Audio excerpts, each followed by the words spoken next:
Good morning, everyone. I welcome you all for this online class on transmission and distribution 18EE 43. And I'm going to start with a module, which is module number 2. We had already had one of the derivation that is related to internal flux. In today's class, what we are going to discuss is regarding the inductance of a conductor due to external flux alone. Okay, so once we have internal flux that we had already discussed, can anyone tell me what would be the equation for internal flux? L internal, what would be the equation? So it is 5 internal, that is the flux linkage divided by the current. So what is the equation here? 10 power minus 7 divided by 2 Henry per meter.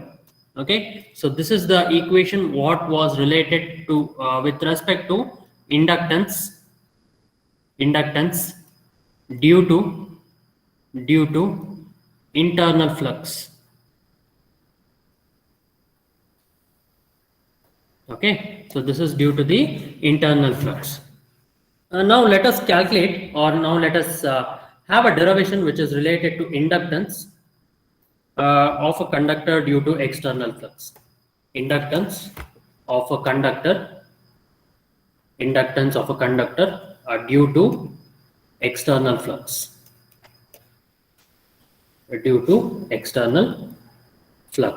All right, so let us begin right now. As I already told you, I'm taking a cross-sectional area right now, and I have simple points on the conductor where the flux linkages are distributed radially. Okay, this is the radial distribution what I'm talking about.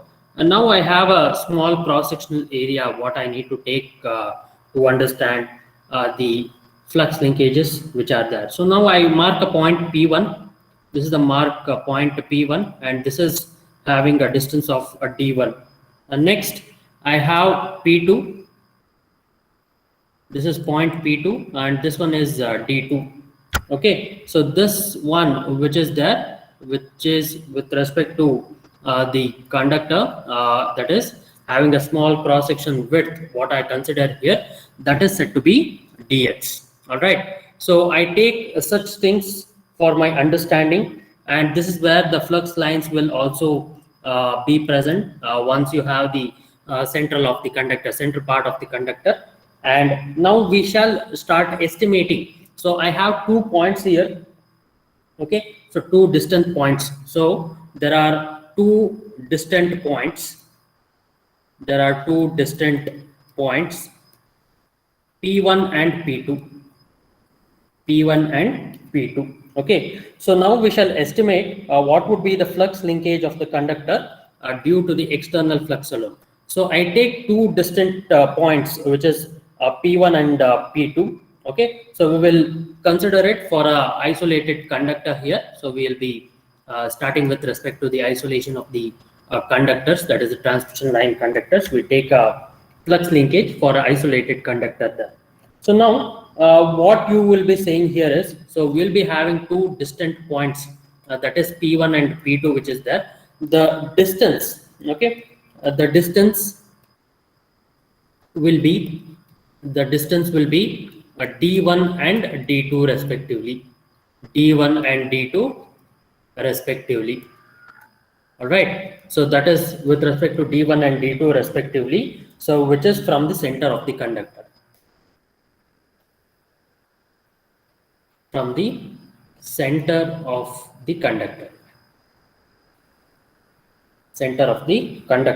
That is there. So I have 2 such points, that is P1 and P2, which is located. This is the center of the conductor what I'm talking about. This is the center of conductor.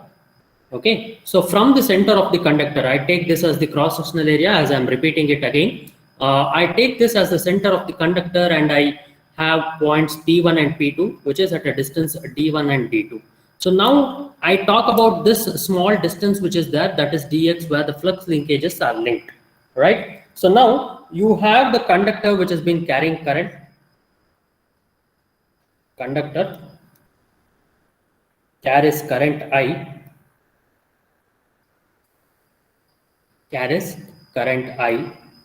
The flux paths are concentric in circle. The flux paths are concentric in circle. Why it is concentric in circle? Can you let me know? Why it is concentric in circle? Can anyone let me know why it is concentric in circle? Anyone in the class? Anyone in the class can let me know why it is concentric? Yes, anyone? Why it is concentric? Kusuma?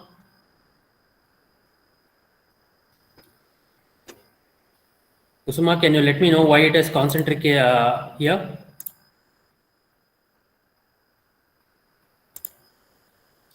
Okay, so it is said to be concentric. Why I am taking it as a concentric circle is the flux path is said to be radial in way. Okay, so it is a radial in direction or radial distribution of flux. Okay, radial distribution of flux takes place. Now, if I have this projection of this flux direction which is present, so what I'll be doing here is I have this flux path and I'll be having this radial distribution. So I consider a tubular element.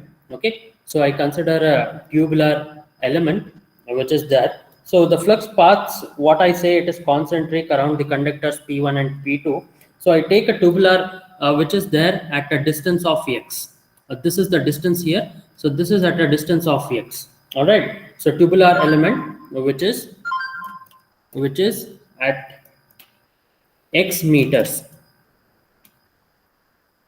which is at x meters from the center of the conductor. From the center of the conductor. From the center of the conductor. So now what I talk about it, so the field intensity, as I already told you, it is the concept which is related to electromagnetics. I need to talk more about the electromagnetics field. Okay, so I'll be talking about the magnetic field intensity that is there around this tubular section, which is at a distance of x meters. So what I do here is the field intensity. What is the equation for field intensity at a point x? The field intensity at this point is hx. The mmf around the element. Why do I take mmf not emf? Because it's a magnetic circuit, so I'll be taking the magnetomotive force into consideration. So the field intensity at this point is hx. The mmf around the element, around the element is 2 pi into hx. That would be equal to the current. Okay, or hx. Okay, if I want to calculate what is hx, that is I divided by 2 pi. So I hope everyone will know how did I get 2 pi into hx. So I integrated from 0 to x and I get it from hx, which is there at a point. Okay, so you should know this primary equation first, which is 2 pi into hx, which is the mmf around the element. All right, so I talk about the flux density next. The flux density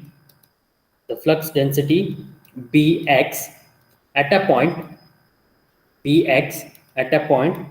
is given by bx, that would be equal to mu into hx. That would be, so what is the value of hx? So I take hx as I divided by 2 pi. So mu into I divided by 2 pi. Okay, 2 pi. So this is h into x here. So I'll be having 2 pi into x. Okay, got it? So I take it as hx, that would be at a distance of yeah, so you can take it as x here, fine. So that would be at a distance of x here. Okay, so the flux density and the field intensity, it is related like this, and you will be having the relation where you will be having the current and you will be finding out what is the flux density, which is bx is equal to mu into I divided by 2 pi x. So again, let me go for the flux distribution in the tubular element. The flux d phi in the tubular element, in the tubular element is given by d phi, that would be equal to bx into dx, the area of cross section, that is the axial length, what I consider once I have a thing like this. So I take this as the axial length which is to be considered, and this length would be equal to 1 meter. This length would be equal to 1 meter. So d phi, that would be equal to mu into I divided by 2 pi x into dx. Okay, so what I do here, so I want to calculate about the flux linkages. The flux linkages. The flux linkages d phi per meter are equal to d phi, since flux external to the conductor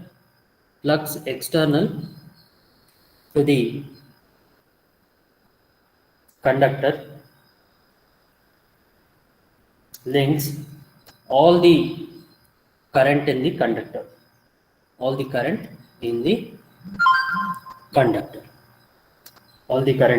conductor. The total flux linkage,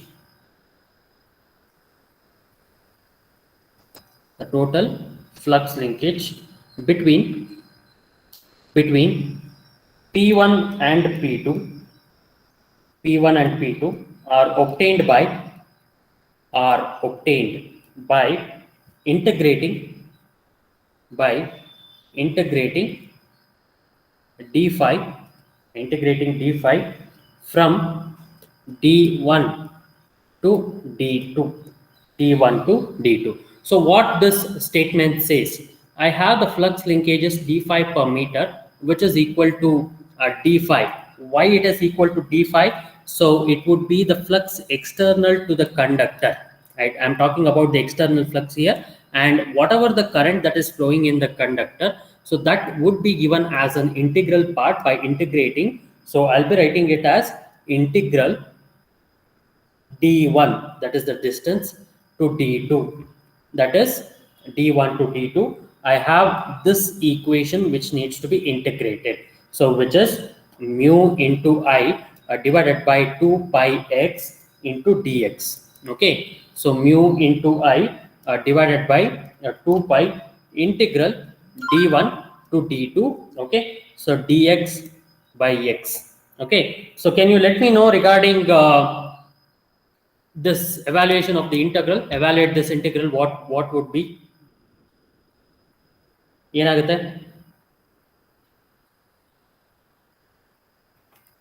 Yeah, can you evaluate the integral?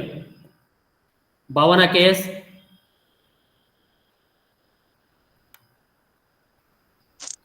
Sir, ln h. It is, yeah, so mu into I divided by 2 pi.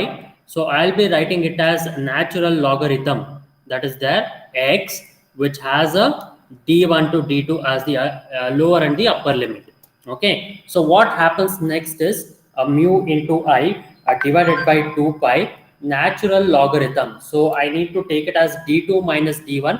So you know the rules, or you know the identities related to natural logarithm. So it would be, yeah, so it would be d2 to d1. Okay, yes. So can you go for the next steps? How are we going to do it for the next steps? So that would be mu is equal to mu naught into mu r. So mu r, which is the relative permeability,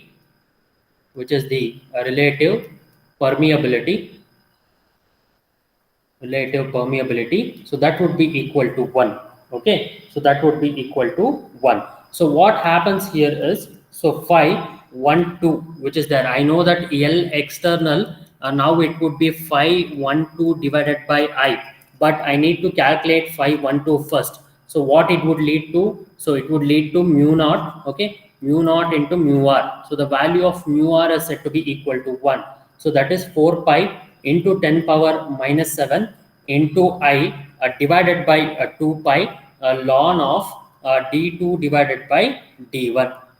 Got it? So d2 divided by d1. All right. So what it would lead to? So that would lead to 512. That would be 2 into 10 power minus 7 into I ln of d2 by d1. d2 by d1. Okay, so now what it would lead to? So it would lead to L12. Okay, so L12, that is there. So that is nothing but the external flux. L12, that would be equal to L external. So what it would happen? So it would be 512, which is that 2 into 10 power minus 7 into I ln of d2 divided by d1 divided by I. So it get cancelled.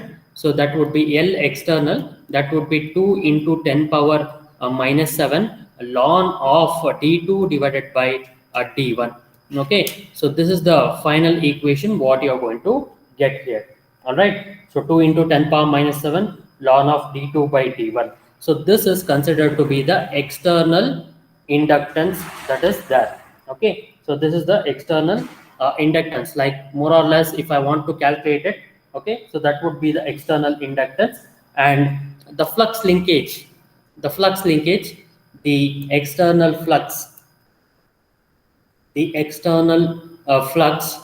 is given by the external flux is given by 512. That would be equal to 2 into 10 power minus 7 into I ln of d2 divided by d1. Okay, so I hope you got this derivation. So now if there are distinct points, like one point you know it and the other point is somewhere somewhat around the infinity. So one point which is known to us, that is the radius of the conductor. So I can write it as mu naught into I divided by 2 pi into x dx Weber turns.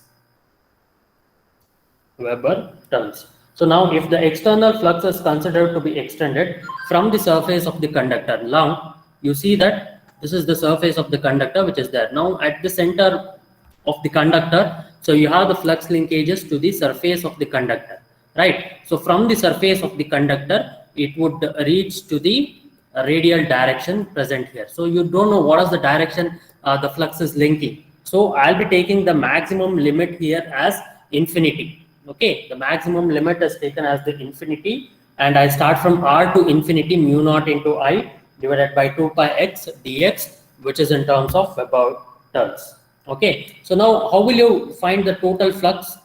How will you find the total flux? The total flux would be relating to which is mu naught into I divided by 8 pi. That would be phi internal plus phi external. That is total flux acting on the conductor. Mu naught into I divided by 8 pi plus integral r to infinity mu naught I divided by 2 pi x dx. Okay, so that is how you can find it out.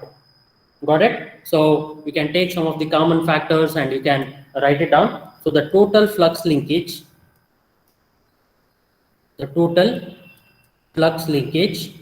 that would be equal to mu naught into I divided by 2 pi, that would be 1 by 4 plus integral r to infinity, that is that with respect to dx by x.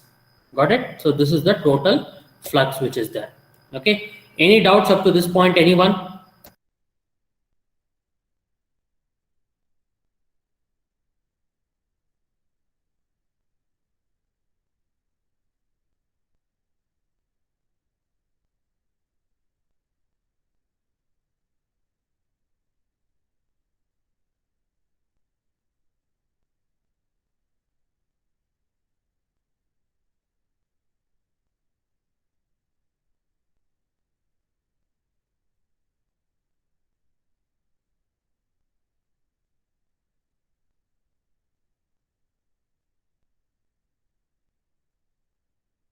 Any doubts up to this point, anyone?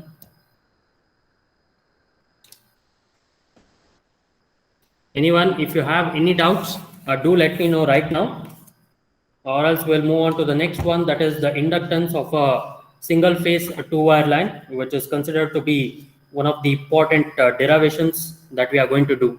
Okay, so if you have any doubts right now, you can let me know, or else we'll move on to the next one, that is inductance. Very important derivation.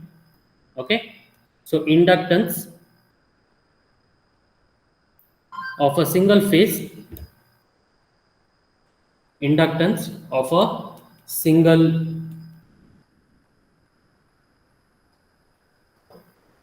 single phase two wire line, inductance of a single phase two wire line. Okay, so very important derivation. Derive an expression for the inductance, and you will calculate what is the fictitious radius that is there. Okay, so or the imaginary radius or the fictitious radius that is there. All right, so we will be moving ahead with that right now. And you have inductance of a single phase two wire line or a two wire system, which needs to be taken into consideration. Okay, so now I say it is a single phase. Why should I say it is a two wire system? Can anyone in the meeting let me know? Anyone? I want certain discussions to happen. Why do I say it is a two wire line? Anyone who is there can let me know, because this forms the important thing. If you don't know why it is called as a two wire line, it is impossible to understand certain things. Can you let me know right now?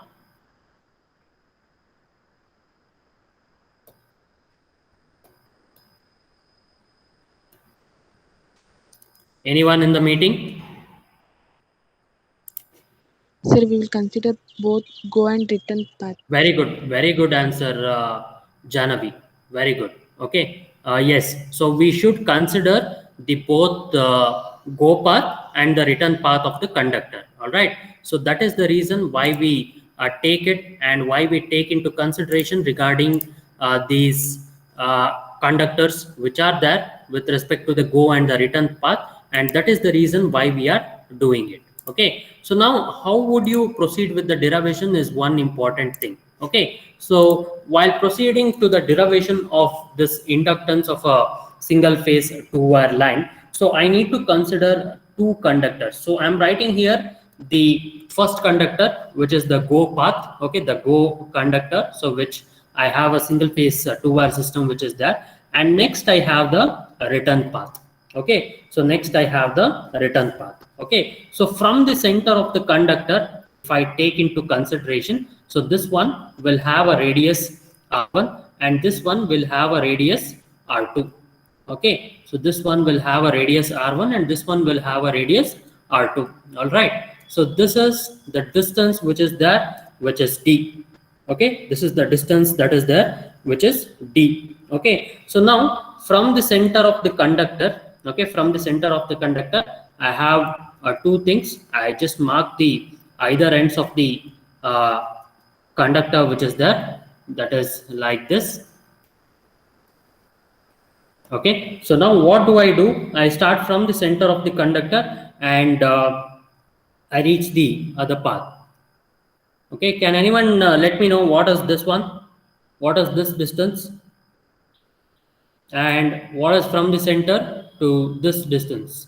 Can anyone let me know right now? What is this one, the first one, and this one, the second one? What is it? So from the center of the go conductor, which the current flow will be there, and this is the return conductor here. So what would be the distance from center of the conductor, that is having a radius r1, to this surface, this side, the surface is there, right? So what is the distance of this, the point 1, and what is the distance of this one?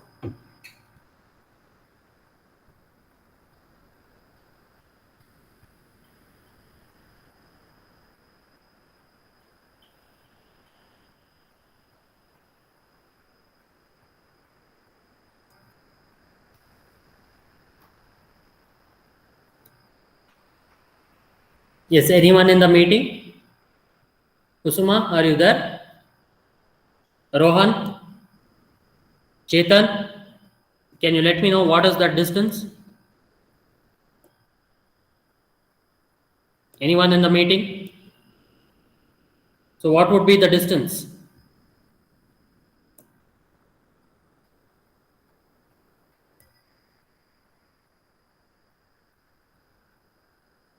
Nidhishri, Manoj, Manoj C, can you let me know?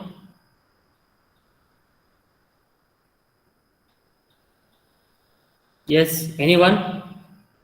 Okay, now this one would be, if this is D, center to center, I take it out a distance, which is the radius. So this would be D minus R2. Okay, and this one would be up to this point of the conductor, which is there, what I have written here as 2, that would be D plus R2. Okay, so now I take the go path where the current is said to be flowing and the return path where the current is said to be opposing in direction. So for a single phase circuit, for a single phase circuit, so what I can write it is I1 plus I2, that would be equal to 0. And next I have I1 is equal to minus I2, or what I can write here, I2 would be equal to minus I1. Okay, so now I consider two parallel conductors in a single phase 2-wire system. So it forms a rectangular path which is there, so which is having a rectangular path, meaning it is the go and the return conductor. So it forms a rectangular loop or the path. So I have the conductor's radius as R1 and R2. The conductor radius, the conductor radius is said to be having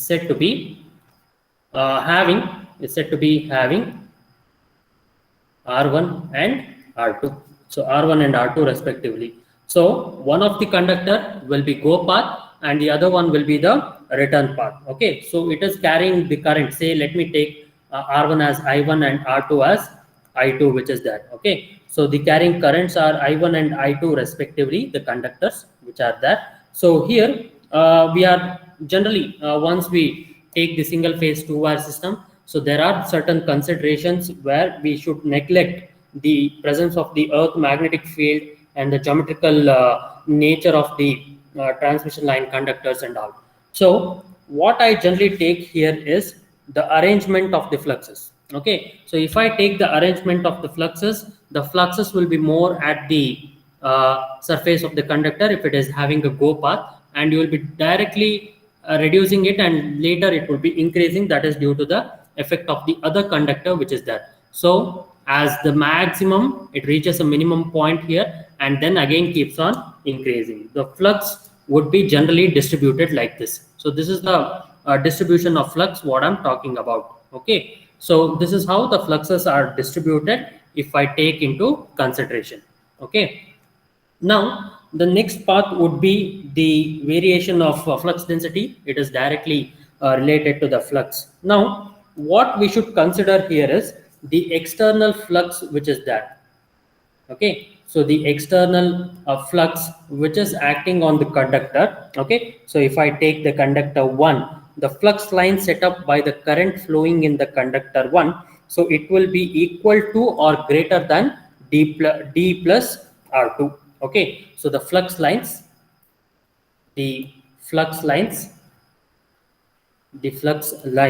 which is there set up by the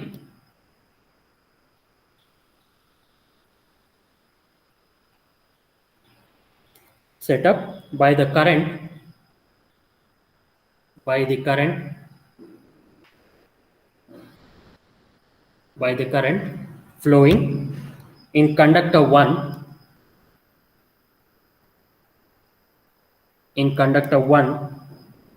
at a distance equal to or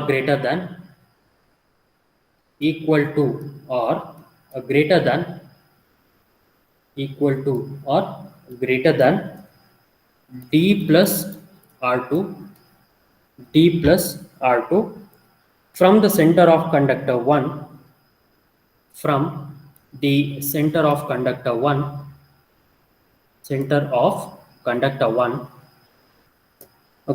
of conductor 1 does not link the circuit. Okay, does not link the circuit. Link the circuit. All right. So that is the reason why it doesn't link the circuit, and you have the external flux from R1 to D minus R2, which links all the current I1 in the conductor 1. Okay. So the total inductance, the total inductance, okay, of the current carrying, of the current carrying in conductor 1, in conductor 1 can be calculated as, can be calculated as assuming D as assuming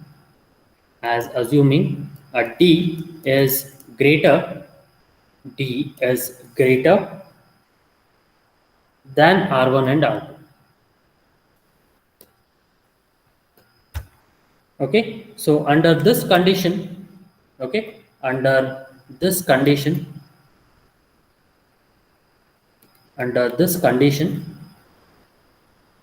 it can be assumed that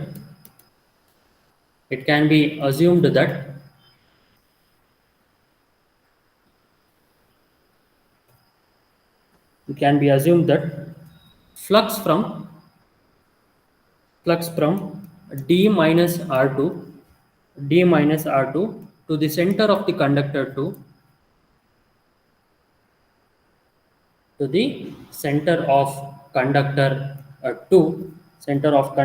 2 links current I1,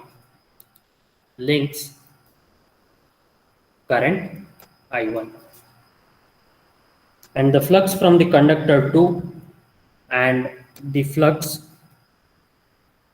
from center of conductor 2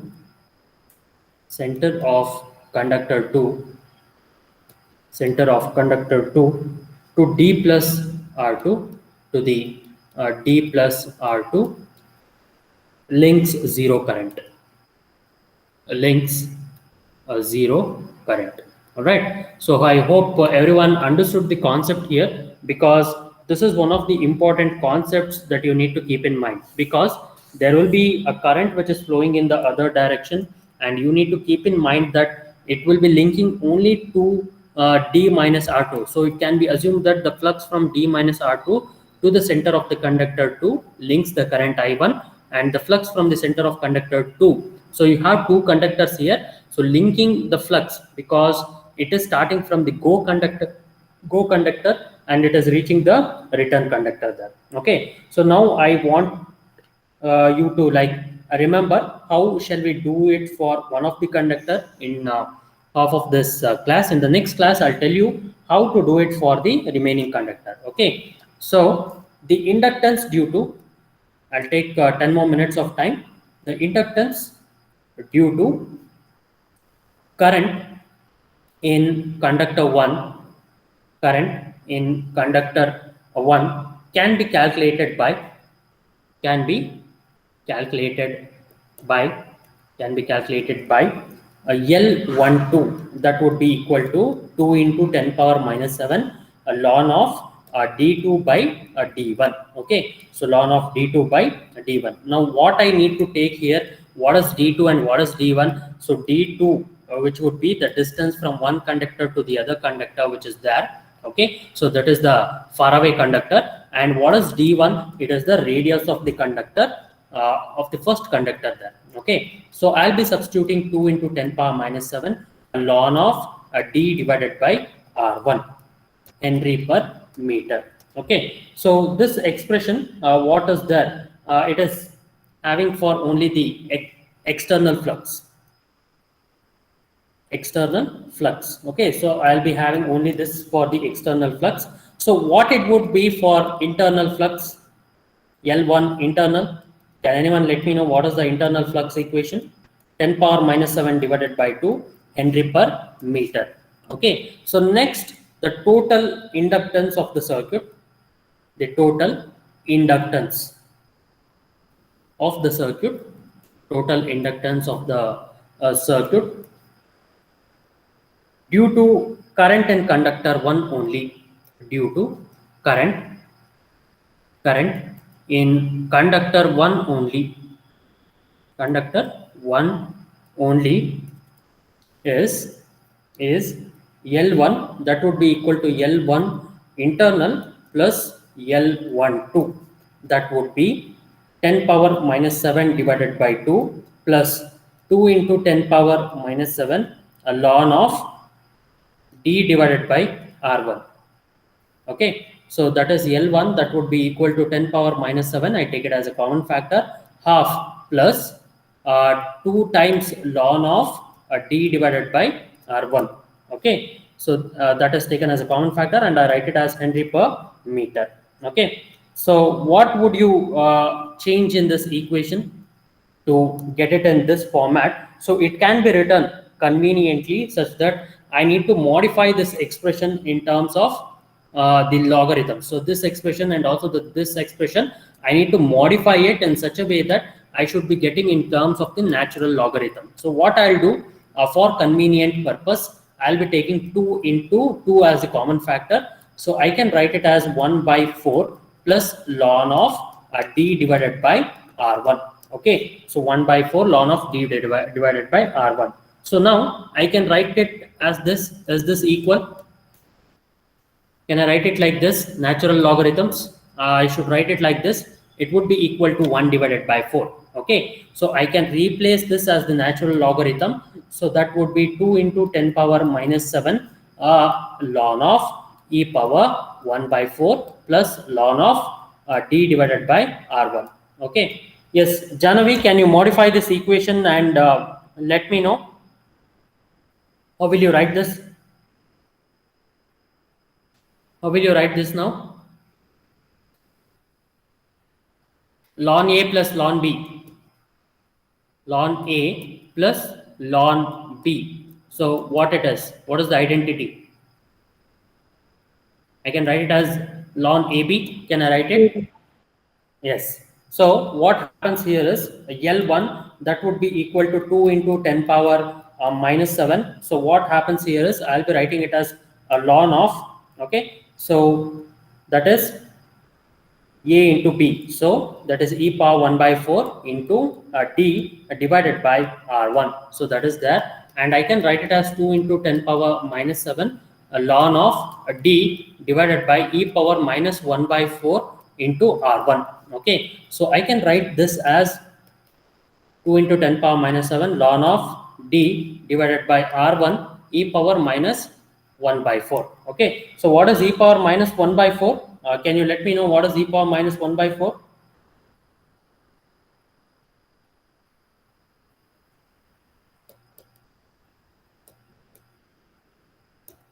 What is e power minus 1 by 4?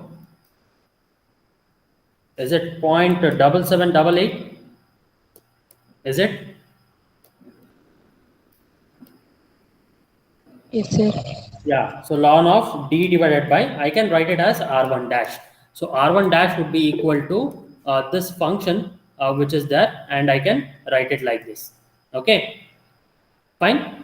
So that would be L1, that would be equal to 2 into 10 power minus 7 ln of d divided by R1 dash. Okay, so where R1 dash, that would be equal to 0.7788 into R1. Okay, so this R1 dash here is called as the fictitious radius. Okay, I'll tell you more about it in the next class, imaginary radius or the fictitious radius. Okay, fine. So if you have any doubts, we'll discuss the same concept in the next class also, and